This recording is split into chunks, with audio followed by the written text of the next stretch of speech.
اسلام میں لونڈی کا تصور یہ ہے کہ پہلے زمانے میں جب جنگ ہوتی تھی تو جب دشمن کے مرد قتل ہو جاتے تھے تو اسلام نے عورت کو قتل کرنے سے منع کیا. جو عورتیں گرفتار ہو کے آئی ہیں, اب آپ کے پاس یا تو ایک آپشن ہے کہ ان سب کو کیا کر دیں, قتل کر دیں, یا ایک آپشن آپ کے پاس یہ ہے کہ ان کی شادیاں کرا کے باعزت طور پر ان کو کیا بنا دیں, مسلمانوں کی, بولو بھائی, بیویاں بنا دیں. یا ایک آپشن یہ کہ ان سب کو کیا کر دیں, ایسے ہی چھوڑ دیں, جاؤ بھائی آزاد ہو تم. نہیں آ رہی بات میرا خیال ہے. اگر ان کو قتل کریں تو یہ عورت پر کیا ہے, زیادتی ہے, ظلم ہے. اسلام نے جنگ میں عورت کو قتل کرنے سے منع کیا. اگر ان کو بیویاں بنائیں تو یہ فطری طور پر کوئی بھی اس کو کے لیے تیار, بولو بھائی, نہیں ہوگا. کیوں نہیں ہوگا؟ دشمن کی شکست خوردہ عورت کو کبھی بھی کوئی شخص بیوی بنانے کے لیے, بیوی پیرالل ہوتی ہے, آپ کے ہم پلہ ہوتی ہے. اسلام کوئی ایسا حکم نہیں دیتا جو نیچر کے خلاف ہو. آپ نے دشمن کو سے لڑائی کی, وہ آپ کے خون کے پیاسے تھے, ان کی عورتیں بھی مرد بھی, عورتیں بھی تو ان کے ساتھ لڑتی ہیں نا, یا اپنے شوہروں کو, اپنے جو مردوں کو اپریشیٹ کر رہی تھی. آپ نے زور اور طاقت سے اس دشمن کی پر قبضہ کیا. اب ان کی عورتوں کو اتنی عزت دے کہ اپنی بیوی بنا لیں, یہ عملی طور پر ممکن نہیں ہے. سمجھ میں نہیں آ رہی بات میرا خیال. اور تیسرا آپشن کیا ہے کہ ان کو ایسے ہی آزاد چھوڑ دیا جائے. آزاد چھوڑیں گے تو ان کی کفالت کون کرے گا؟ وہ زنا کو پیشہ بنائیں گی.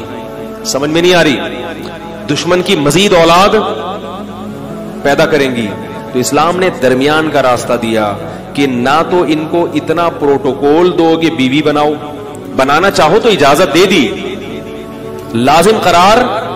صحابہ میں بہت سے ایسے جنہوں نے ان لونڈیوں کو آزاد کر کے بیوی بنایا. خود نبی صلی اللہ علیہ وسلم کی زوجہ حضرت صفیہ, وہ غلام تھی, باندھی تھی, ان کو آزاد کروا کے آپ نے ان سے باقاعدہ نکاح کیا ہے.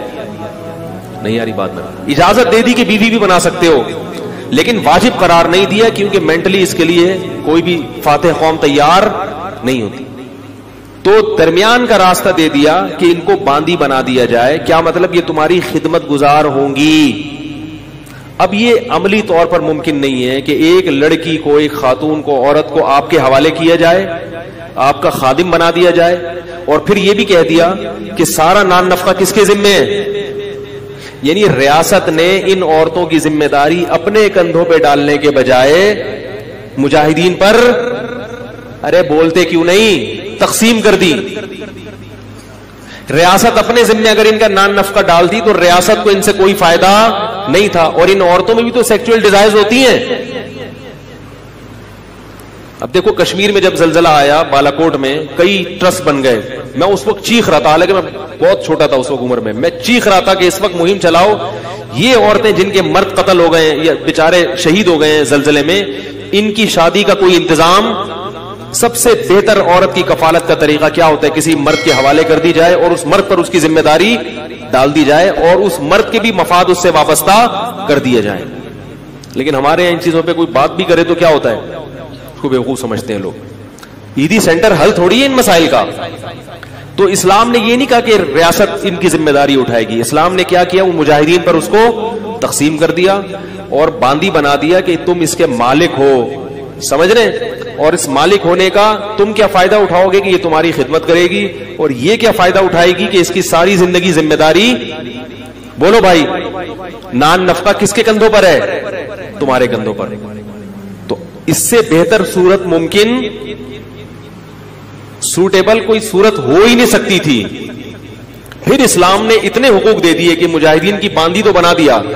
تو اب یہ نہیں ممکن تھا کہ اس سے سیکچوئل ریلیشن کو ناجائز قرار دے دیا جاتا, کیونکہ عملی طور پر ایسا ممکن کہ اس کو کہیں اور شادی سے بھی منع کر رہے ہیں آپ, اور آپ کے گھر میں بھی ہے وہ, اور آپ اس سے, اور اس میں بھی تو یہ اللہ نے خواہش رکھی ہے نا, اس کا بھی فائدہ ہے کہ مولا کو اس سے ریلیشن قائم کرنے کی اجازت دی جائے. اور پھر اس کے وہی احکام دے دیے جو نکاح کے ہوتے ہیں کہ کوئی اور مرد اس کو ہاتھ, بولو بھائی, غیر مسلموں کے ہاں جو عورتیں جنگی قیدی ہوتی ہیں پبلک پراپرٹی بن جاتی ہیں.